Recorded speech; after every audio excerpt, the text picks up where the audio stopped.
موجود ہوتے ہیں مردے کے دفناتے وقت اتنے انجینئر کہ جو کام آدھے گھنٹے میں ہوتا وہ 1.5-2 گھنٹے میں ہوتا ہے.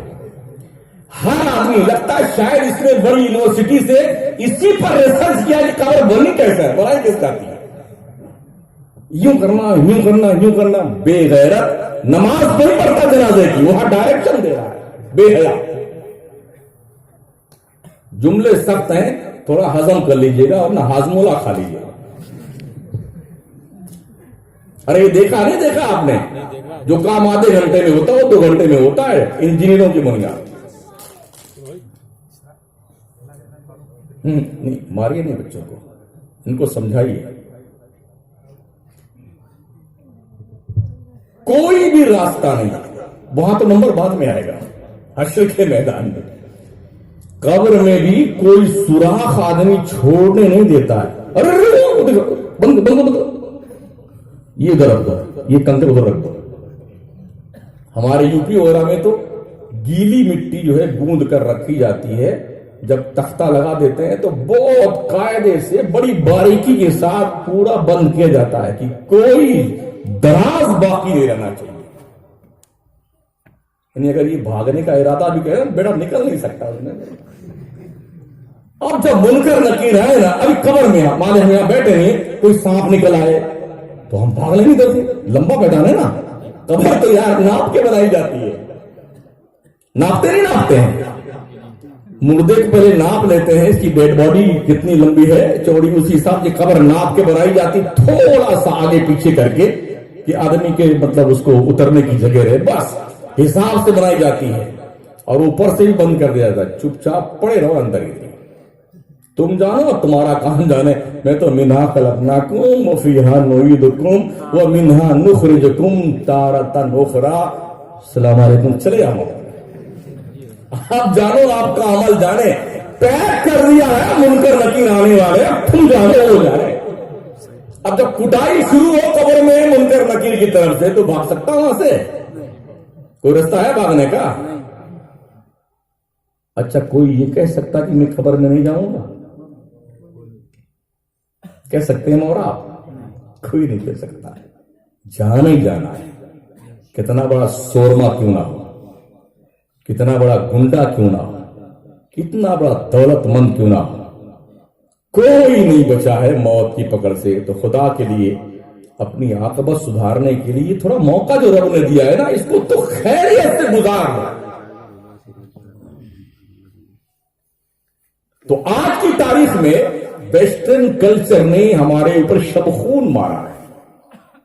جوئے کو, سٹے کو, عیاشی کو, بے حیائی کو تھالی میں رکھ کے پروس دیا ہے. جیسے ہی بچی نکلتی اسکول کالج پڑھنے کے لیے, میں مسلمان کی بات کر رہا ہوں, جو آنکھوں سے دیکھا وہ بات کر رہا ہوں. اسٹیشن پر ٹرین میں مسلم قوم کی بچیاں اب جاتی ہیں, بیٹھتی ہیں, کوئی جے کو پڑھنے جا رہی ہیں, کوئی جوت کو پڑھنے جا رہی ہیں. بیگانہ سے میں نے دیکھا کئی شناسہ لوگ چڑھتے ہیں, کچھ عمل سے دیکھا میں نے. پہلے تو غیرت جنازہ نکلا, بے حیائی, بے غیرتی, بے شرمی.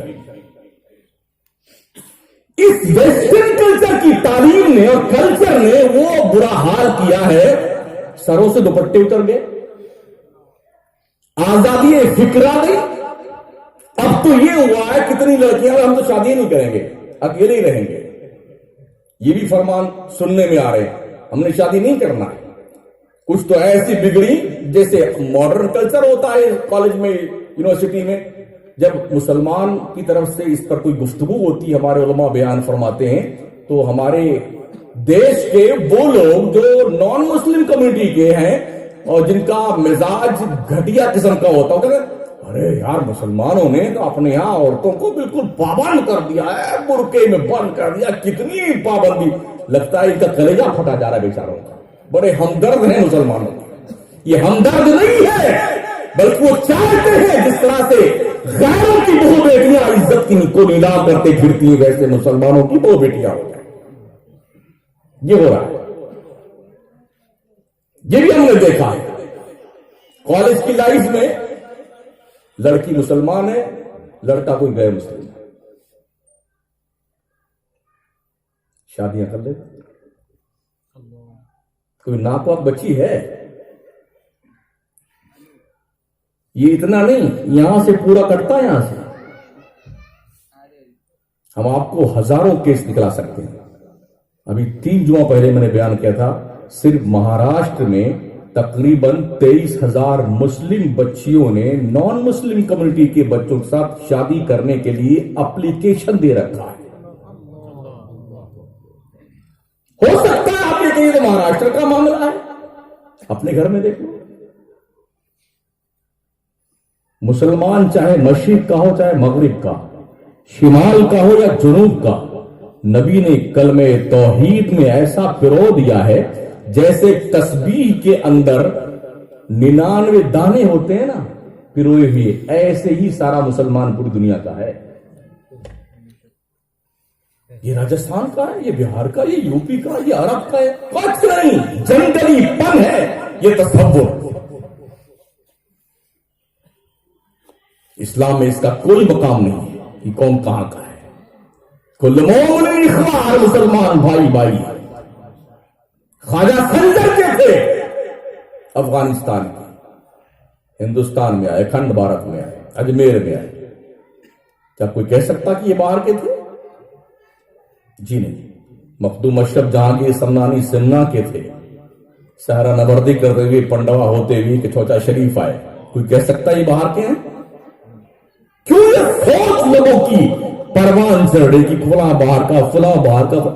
اسلام بھی باہر کا ہے، مکہ مدینہ سے آیا ہے، ہندوستان میں تھوڑی تھا، یہ تو مکہ مدینے سے آیا ہے۔ تو ہمیں یہ سوچ اپنے دماغ سے نکالنی ہوگی فلاں جگہ کا، یہ باہر کوئی نہیں، بکواس ہے۔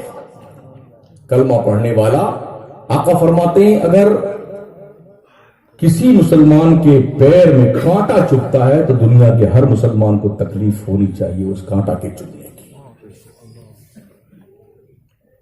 جوا عام ہے، شراب عام ہوتی جا رہی ہے، بے حیائیاں پنپ رہی ہیں، اور اس گاؤں میں ایک بلا اور چل رہی ہے، معاف کیجئے گا، یہ تو ہماری ماسی والی ہے، یہ ہمارے کاکا والی ہے۔ تو کیا مطلب کاکا والی ہے تو آپ کو پرمیشن ہے کہ آپ جہاں چاہیں لے کے گھومتے رہیں اس کو؟ جن عورتوں سے آپ کا نکاح حرام ہے، جن کو محرمات کہتے ہیں، صرف انہی کے سامنے ضرورت پر بے پردہ یعنی کہ وہ نقاب نہ لگائے تو آپ کے سامنے آ سکتی ہیں۔ کاکی والی، ماسی والی، ممانی والی، یہ سب نہیں چلتا اسلام میں۔ نہ کوئی بوائے فرینڈ ہے نہ کوئی گرل فرینڈ ہے، اسلام اس پہ چوکڑی کھینچتا ہے، جنگلی پن ہے، جہالت ہے، بے حیائی ہے۔ یہ وہ بے حیائی ہے جو ہمارے معاشرے میں آ کے جو ہے جگہ بنا چکی ہے۔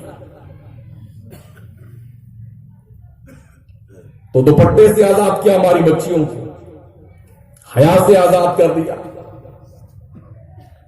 اور ہمارے ملک میں تو اب یہ بھی چل گیا نا، اس موجودہ پردھان منتری نے یہ بھی پرمیشن دے دیا کہ لڑکا لڑکے سے شادی کر لے، لڑکی لڑکی سے شادی کر لے۔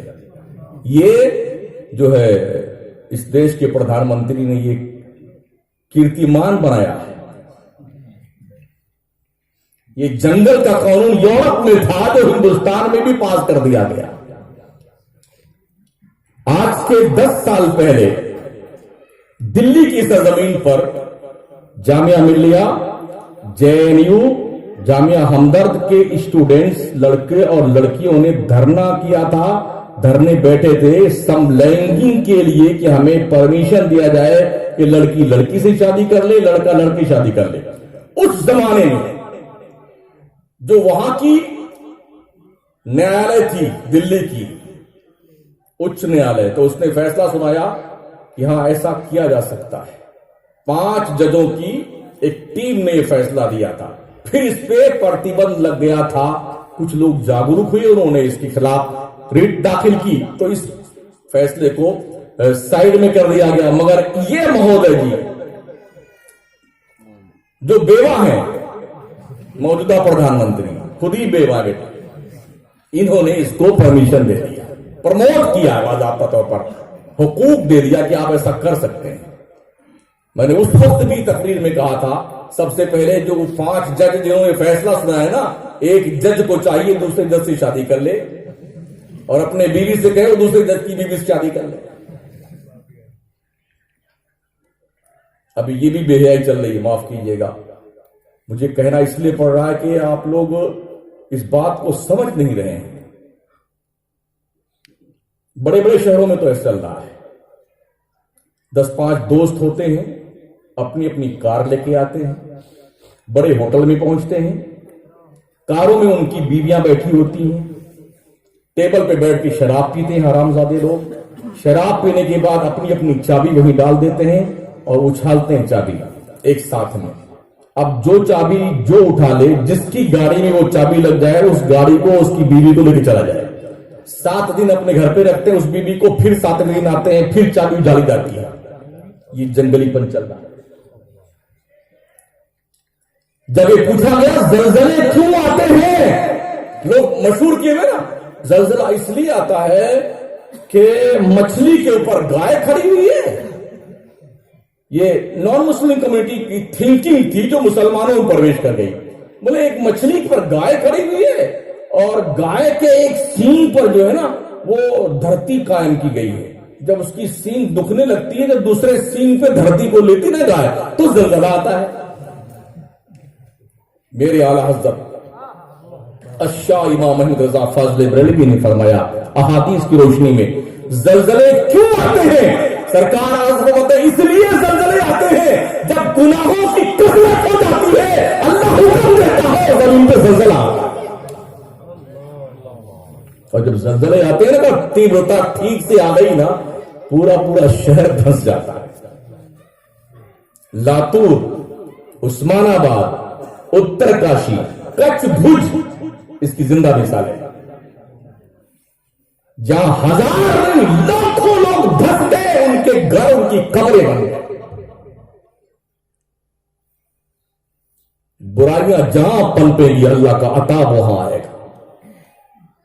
مجھے ڈر لگتا ہے اس شہر کے بارے میں, کہیں ایسا نہ ہو کہ اللہ کا کوئی عطاب آ جائے اس شہر میں.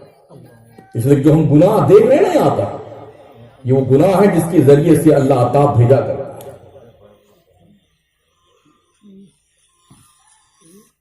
آپ شاید یہ سوچ رہے ہوں گے کہ شمس الدین تو آج وہابی کے خلاف تقریر ہے, یہ خبیث ذکر کرنے کے قابل نہیں. وہ تو مجبوراً مجھے جواب جب دینا پڑتا ہے تب ان کی باضابطہ خبر لیتا ہوں میں, ورنہ میری تقریر جو جمعہ میں سننے آتے ہیں ان سے پوچھیے کیا میں کبھی ان کو ہاتھ لگاتا ہوں مردودوں کو, یہ اس لائق نہیں. جب ان کی بکواس کہیں سے آتی تو اس بکواس کا جواب بڑے ڈھنگ سے دیتے ہیں.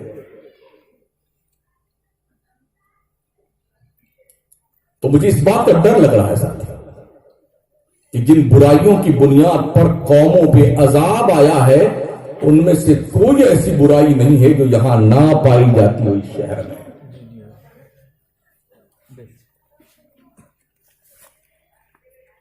پڑھیے, بس 10 منٹ اور گفتگو سن لیجیے, ہائی ڈوز ہے تھوڑا.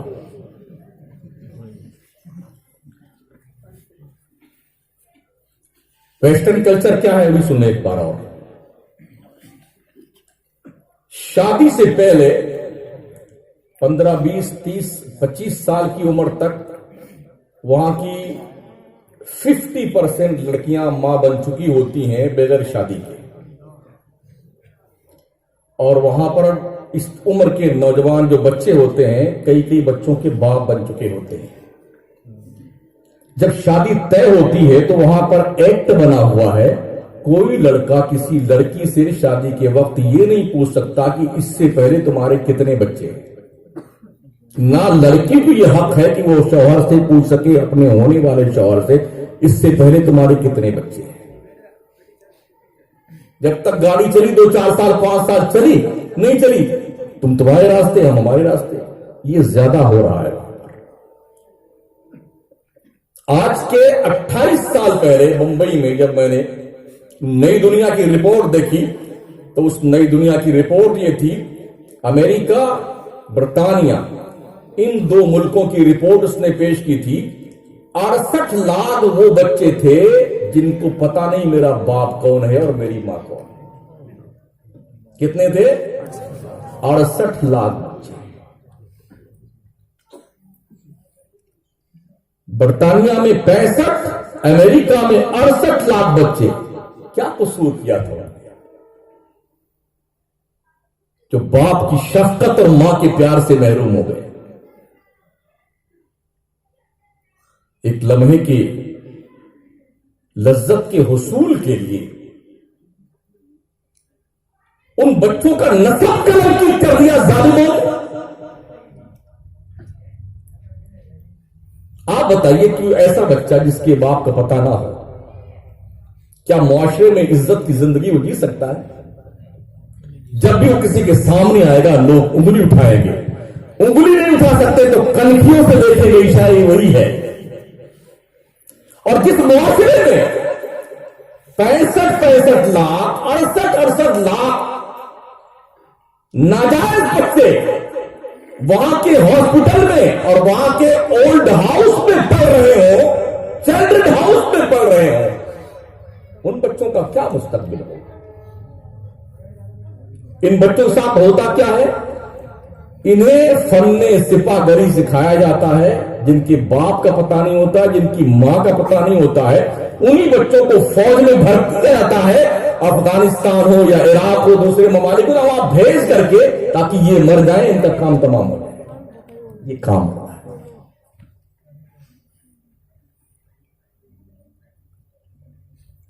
تو پہلی نصیحت اس تعلق سے آپ کے بیچ یہ ہے کہ اپنے گھروں میں یہ آزادی بند کیجئے کہ یہ کاکا والا ہے، یہ ماسی والا ہے۔ نہیں، بالکل نہیں۔ باہر بیٹھی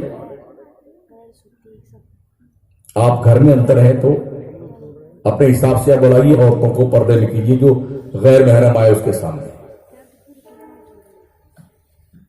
موٹر سائیکل پہ لے کر کے کاکا والی کو کاکا والا لیے گھوم رہا ہے، ماسی والی کو ماسی والا لیے گھوم رہا ہے۔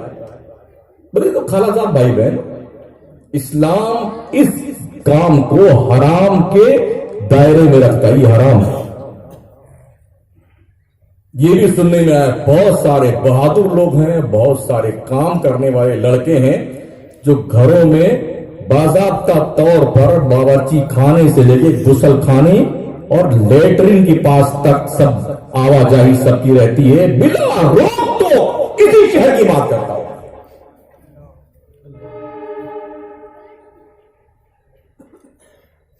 یہ برائیوں کے راستے ہیں، برائیوں کے۔ ام عائشہ صدیقہ تشریف فرما تھی، حضرت عبداللہ ابن ام مکتوم جو نابینا صحابی تھے، بزرگ تھے، وہ آئے، ازواج مطہرات بیٹھی ہوئی تھی، تو سرکار اسلام نے فرمایا پردہ کرو۔ ام عائشہ نے پوچھا، یا رسول اللہ، ان کے تو آنکھیں نہیں، نابینا ہیں۔ نبی فرماتے تم تو آنکھ والی ہو، تم تو نابینا نہیں ہو نا، تمہارے پاس اللہ نے آنکھیں دے رکھی۔ اس سے آپ اندازہ لگا سکتے ہیں یہ بات کتنی زیادہ اہمیت کی حامل ہے کہ ہمیں پردے میں رہنا چاہیے، اپنے گھر والوں کو پردے میں رکھنا چاہیے، کتنی زیادہ اہمیت کی حامل ہے۔ عربوں کی غیرت کیسی تھی؟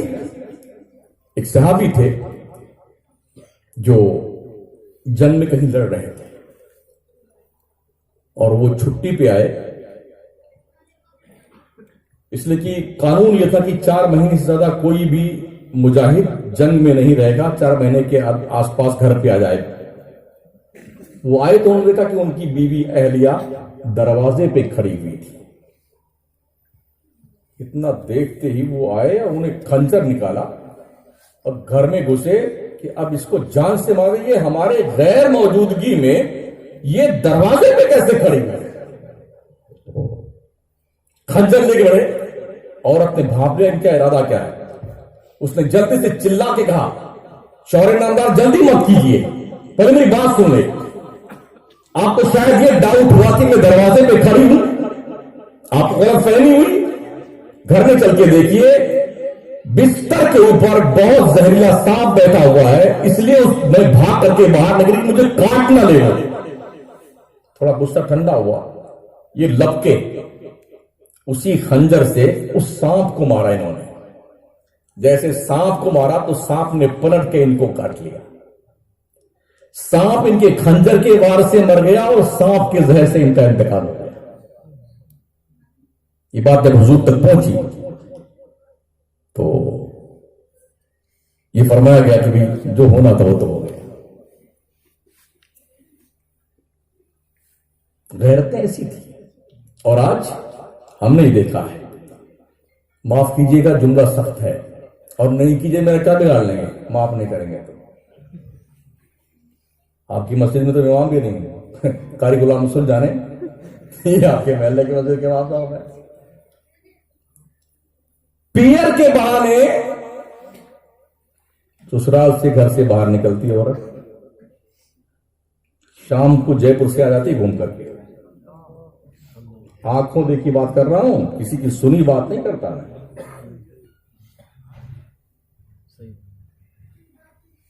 آپ تو صبح نکلے کام پہ، شام کو لوٹ کے آنا آپ کو، صبح بھی ٹرین جاتی ہے اور شام کو آتی ہے، یہ ہو رہا ہے۔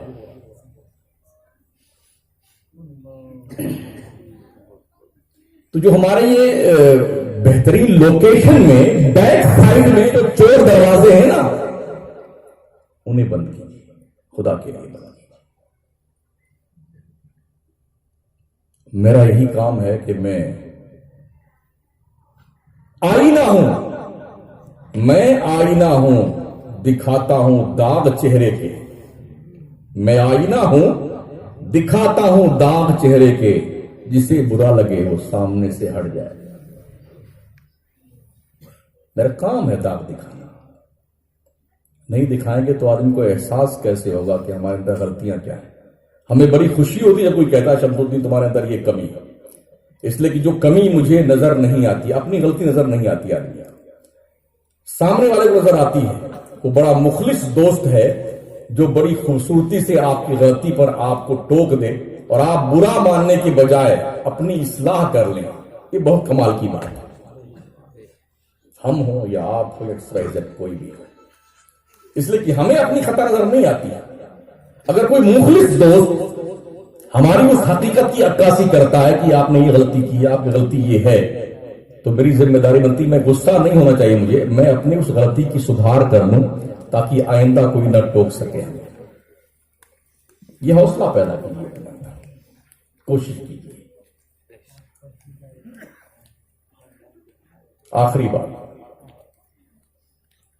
ہمارے پاس بھی بہت سارے سوالات آتے ہیں ہندوستان سے، اب سعودی سے، ساؤتھ افریقہ سے، تو جب تک جتنا مجھے یاد ہوتا میں فوری جواب دیتا ہوں، اور جو یاد نہیں ہوتا مجھے، میں ان سے یہ کہتا بھائی صاحب میں کتاب دیکھ کے بتاؤں گا آپ کو،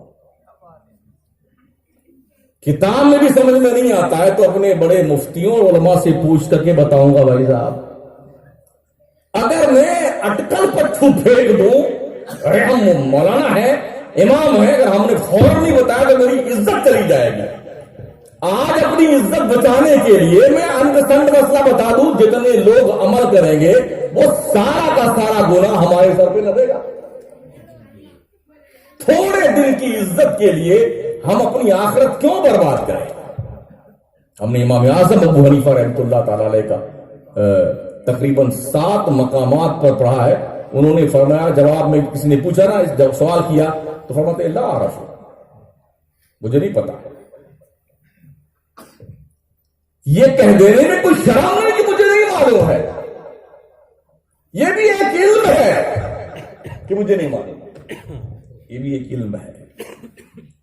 تو میں اپنے دوستوں سے، ساتھیوں سے گزارش کروں گا اور آپ سے گزارش کروں گا، کوشش کیجئے جہاں تک ممکن ہے آپ اصلاح کی کوشش کریں۔ الحمدللہ ہمارا عقیدہ اتنا پاورفل ہے، اتنا دمدار ہے، کہیں سے کوئی کجی عقیدے میں نہیں ہے۔ فاؤنڈیشن بہت مضبوط ہمارا ہے، دیوار تھوڑی ٹیڑھی میڑھی ہو گئی۔ ہم نے عقیدے پر جو سنیت کی دیوار بنائی ہے نا، کہیں اینٹ ٹوٹ گئی ہے، کہیں جو ہے سوراخ ہو گیا ہے، کہیں دیمک کھا گیا ہے، کہیں پانی لگ گیا ہے اینٹوں کو دیوار میں، اور کہیں پورا روشن دانی کھل گیا ہے، کہیں سیمنٹ کچی لگ گئی ہے، وہ ٹھیک کر لیجئے دیوار، انشاءاللہ شاندار عمارت رہے گی. 5 وقت کی نماز پڑھنے کی عادت ڈالیں. آپ خود نماز پڑھنے جائیں اور اپنے بچوں کو ساتھ میں لے کے جائیے نماز پڑھانے کے لیے، تاکہ ان کی عادت پڑے نماز پڑھنے کی. ایسا نہیں کریں گے تو یہ توقع آپ رکھنا چھوڑ دیجئے کہ آپ کے مرنے کے بعد آپ کی کوئی اولاد آپ کے لیے کوئی بخشش کی دعا کرے. اتنی فرصت اب کہاں ہے؟ 10 سال اور آنے دیجئے اور فرصت نہیں رہے گی آدمی کے پاس. ابھی تو 3 ایسے رات کے بجتے کرتے کرتے پوری رات جائے گی، پھر دن بھر سوئیں گے.